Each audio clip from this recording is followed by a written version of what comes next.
Hi friends, कल हमने reflection of transverse wave and longitudinal wave पढ़ा था। आज हम पढ़ेंगे सुपरपोजिशन ऑफ वेव। अब superposition of wave means when two waves travelling and interfere with each other, they produce their own displacement independently, and then the resultant displacement is the vector sum of their displacement due to the individual wave at that point. अब इसका यानी इसको अगर explain करना हो तो suppose मैंने ये ऐसी दो वेव्स ली, ये एक वेव है, ये ट्रैवल कर रही है, फिर ये दूसरी वेव है, ये दूसरी वेव ट्रैवल कर रही है। इसका सपोज एक इसका डिस्प्लेसमेंट y1 है और इसका डिस्प्लेसमेंट y2 है। तो ये जब एक दूसरे में इंटरफेयर हो जाएंगी दो वेव्स, तो इनका जो डिस्प्लेसमेंट मिलेगा वो डिस्प्लेसमेंट इन दोनों की क्या होगी, vector sum, that is y1 plus y2।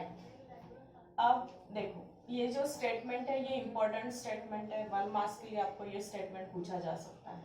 When two or more waves traveling through the medium passes through a common point, each wave produces its own displacement at that point. Each wave produces its own displacement. Sorry, this will be repeated. Produces its displacement at that point independent of the presence of the other wave. यानी इनको पता नहीं चलेगा कि ये भी present है और ये भी प्रेजेंट है, एक दूसरे से बिल्कुल जैसे हम दो अनजान लोग मिलते हैं इसके जैसा। तो यहाँ पे बिल्कुल दोनों वेव का जो डिस्प्लेसमेंट रहेगा वो कैसे रहेगा, इंडिपेंडेंट रहेगा, वो इंटरफेयर हो जाएगी और उनका जो रिजल्टेंट डिस्प्लेसमेंट मिलेगा वो कितना मिलेगा, तो वेक्टर सम ऑफ दोनों डिस्प्लेसमेंट की क्या हो जाएगी, वेक्टर सम। ठीक है, अब इसके लिए एक एग्जांपल लिया हमने, इसमें superposition of two wave pulses, हम दो वेव पल्सेस लेंगे, उनका सुपरपोजिशन लेंगे जिनका having same amplitude and same phase, दोनों का एम्पलीट्यूड भी सेम रहेगा और फेज भी सेम रहेगा। जैसे देखो यहाँ पे हम दो वेव्स ले रहे हैं, एक इसकी इधर से एक वेव जा रही, इसकी एक पल्स ले रहे हैं, और यहाँ से एक वेव आ रही है, इसकी भी एक पल्स ले रहे हैं, ऐसे। ठीक है, दो वेव्स है, ये इधर से एक वेव आ रही है और इधर से एक वेव आ रही है। अब सपोज ये दो वेव्स आप देखोगे, ये इस डायरेक्शन से ट्रैवल करते आ रही है, ये इस डायरेक्शन से ट्रैवल करते। अब ये दो पल्स स्टार्टिंग में तो एकदम से एक दूसरे के साथ इंटरफेयर नहीं होंगे, कुछ सेकंड के बाद, ये सपोज t इज 1 सेकंड के टाइम पे ये ऐसी थी, जब t इज 2 सेकंड हो गया, सपोज टाइम कितना हो गया, 2 सेकंड का, तब हमने देखा कि ये दोनों वेव्स ऐसे इंटरफेयर हो गई। यानी एक पॉइंट ऐसा आया कि जिस पॉइंट पे ये दोनों वेव्स एक दूसरे में इंटरफेयर हो गई, यस। ठीक है, अब इस पॉइंट पे ये दोनों वेव जो इंटरफेरेंस होती है, when two or more wave travelling through the medium, हो गए ट्रैवल हो गए मीडियम में, passes through the common point, एक कॉमन पॉइंट के पास ये क्या हो जाएगी, पास हो जाएगी एक दूसरे के साथ, यानी इंटरफेयर हो जाएगी।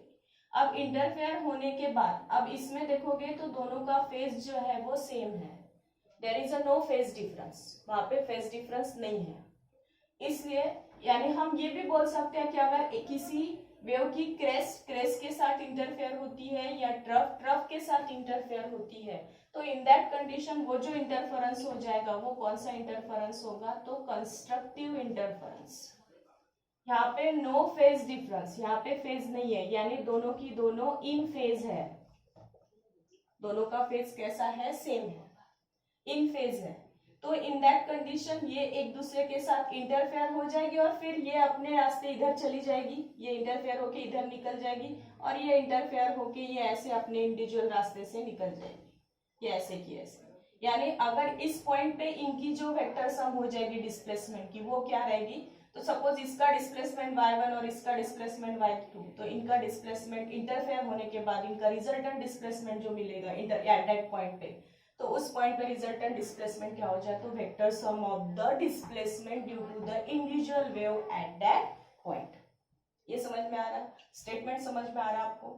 मैंने क्या बोला कि एक वेव है, ये दूसरी वेव है, सपोज इसकी भी क्रेस्ट ले रहे हैं और इसकी भी क्रेस्ट ले रहे हैं, एक की क्रेस्ट और दूसरी की भी क्रेस्ट, यानी दोनों के फेज डिफरेंस नहीं है, दोनों सेम फेज में है। अगर दोनों सेम फेज में और ये एक दूसरे के बाद, ये 1 सेकंड टाइम जब 1 सेकंड का था, फिर ये जब टाइम 2 सेकंड हो गया, ये एक दूसरे के साथ इंटरफेयर हो गई। जैसे ये इंटरफेयर होगी तो एक पॉइंट पे इंटरफेयर होगी, जैसे इंटरफेयर हो जाएगी तो इनका जो रिजल्टेंट डिस्प्लेसमेंट मिलेगा वो क्या मिलेगा, तो vector sum of y1 plus y2, ठीक है। तो that type of interference is called as a constructive interference. यहाँ पे आप डिस्प्लेसमेंट की सम हो जाएगी, यानी डिस्प्लेसमेंट कितना होगा, y is equal to y1 plus y2, इस टाइप का डिस्प्लेसमेंट हो जाए। कब, जब हमने उसका एम्पलीट्यूड भी सेम रखा और फेज भी कैसे रखा, सेम।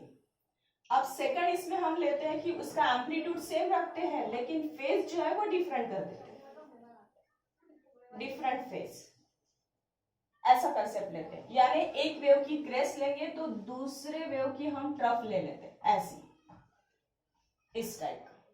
अब क्या होगा कि टाइम 1 सेकंड पे ये इधर से चलते आ रही, ये इधर से चलते आ रही, ये दोनों इंटरफेयर हो गई जब टाइम कितना हो गया, that is of 2 second.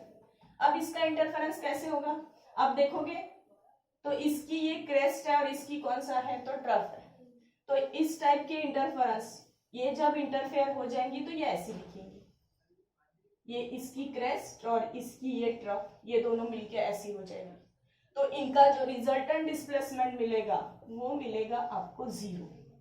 Resultant displacement क्या मिलेगा, 0। और यहाँ पे ये जाएगी आउट ऑफ फेज, क्योंकि ये 180 का और ये भी कितने का है, 180 का। यानी यहाँ पे फेज डिफरेंस कितने का हो रहा है, 180 का फेज डिफरेंस हो रहा है। यानी यहाँ पे जब वो इंटरफेयर हो जाएगी तो इनका फेज, इनका जो डिस्प्लेसमेंट, रिजल्टेंट डिस्प्लेसमेंट मिलेगा वो कितना मिलेगा, 0। और ये कौन से फेज में जाएगी, आउट ऑफ फेज में। और इस टाइप के इंटरफेरेंस को हम कौन सा इंटरफेरेंस बोलते हैं, तो डिस्ट्रक्टिव इंटरफेरेंस। कब, जब हमने वेव का एम्पलीट्यूड सेम रखा और फेज कैसा रखा हमने, different. In that condition when crest is coincide with trough, तो that type of interference is called as a destructive interference.